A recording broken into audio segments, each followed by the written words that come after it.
Some of the most fascinating paddling in the area can be found around Amelia Island and Nassau County.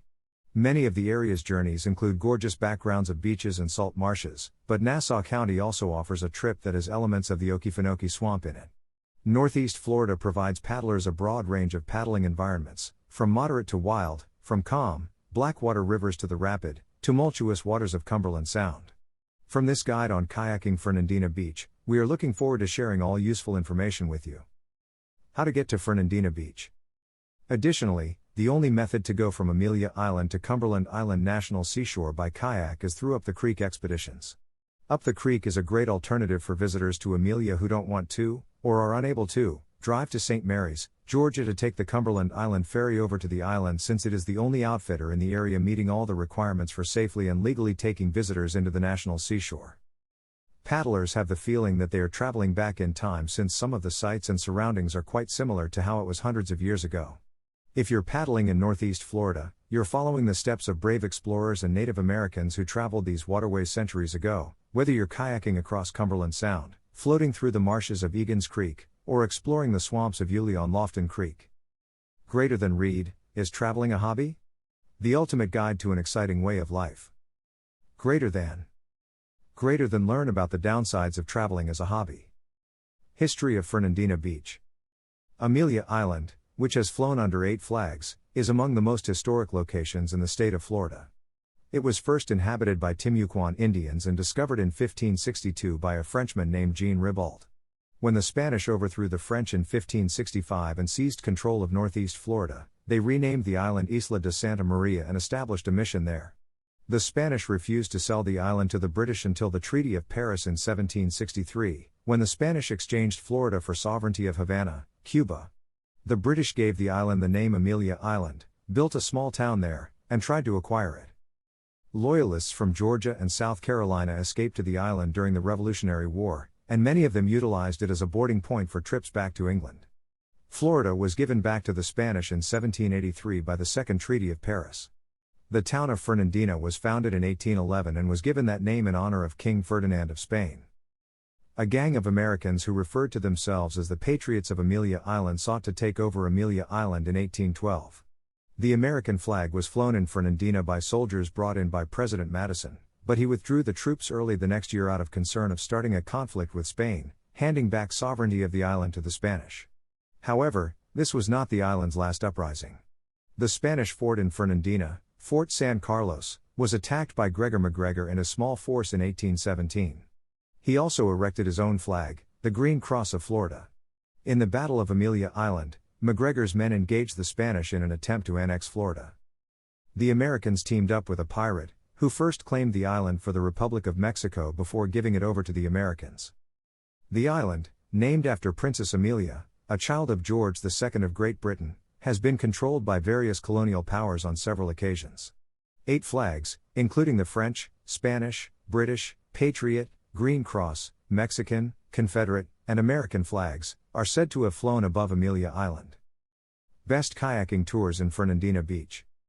While you plan to go on kayaking Fernandina Beach, you will come across the need to figure out best tours available. Here are some of them. 1. Amelia Tours Kayak.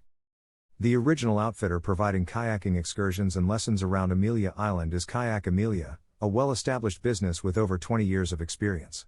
Simpson Creek, Kingsley Plantation, and burhopping are among the tours offered. Sandbars. The Sunset, a firefly paddle, an overnight stay on Cumberland Island, moonlight kayaking, yoga kayaking trips, and stand-up paddle boarding are among Kayak Amelia's specialty tours. 2. Fernandina Beach Kayak Club.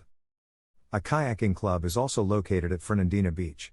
Even if you've never kayaked, you may periodically hire one from the club and test out this water sport while getting to know some local kayakers.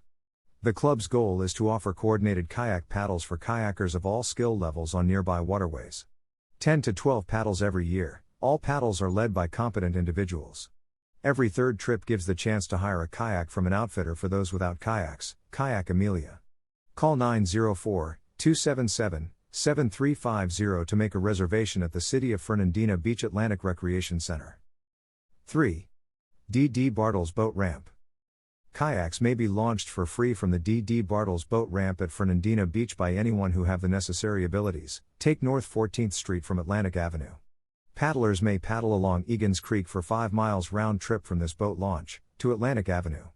Alternately, paddle a half-mile across the Intracoastal Waterway, Amelia River, to Tiger Island, kayak along its coastline, and then turn around, 3-mile round-trip paddle. Important kayaking tips to keep in mind.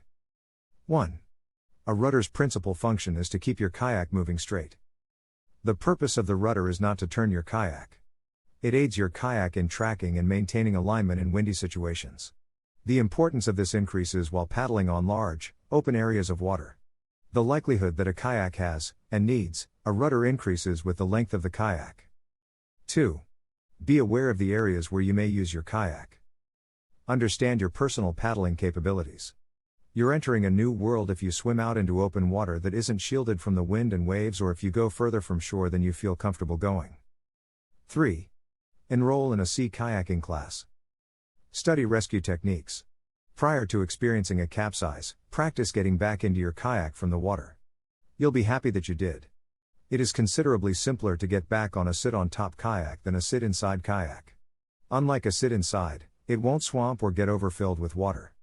It only makes sense to keep near enough to shore so that you can swim back safely if you are unable to get back into or aboard your kayak from the sea.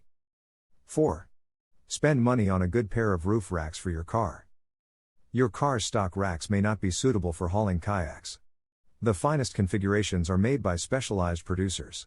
The best method for your needs will make loading, securing, and unloading simple and effective. You'll probably start spending more time on the water when loading and hauling are easy. Never travel along the highway with your kayak falling off the rack. That runs the danger of damaging not just your boat but also harming other people. 5. For all of your strokes, use the strength of torso rotation. For each stroke, use your whole upper body, not just your arm muscles. If your right hand is moving forward, for instance, your right shoulder should follow suit throughout the stroke, shifting your whole upper body to the left. Use your arms, shoulders, and back muscles to draw the paddle back. Each stroke will have greater strength, and your arms will be less taxed. Final words. Keep these facts in mind and enjoy your kayaking adventures in Fernandina Beach. You will get a bunch of great experience, which you will never forget for the rest of your life in here.